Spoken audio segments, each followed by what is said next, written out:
ان کا پروردگار ان کو اپنی رحمت کی اور خوشنودی کی اور بہشتوں کی خوشخبری دیتا ہے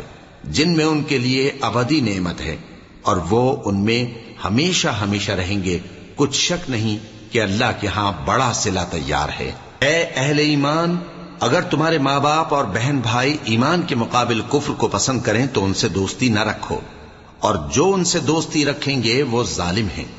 کہہ دو کہ اگر تمہارے باپ اور بیٹے اور بھائی اور بیویاں اور خاندان والے اور مال جو تم کماتے ہو اور تجارت جس میں مندی سے ڈرتے ہو اور مکانات جن کو پسند کرتے ہو اللہ اور اس کے رسول سے اور اللہ کی راہ میں جہاد کرنے سے تمہیں زیادہ عزیز ہوں تو ٹھہرے رہو یہاں تک کہ اللہ اپنا حکم یعنی عذاب بھیجے، اور اللہ نافرمان لوگوں کو ہدایت نہیں دیا کرتا۔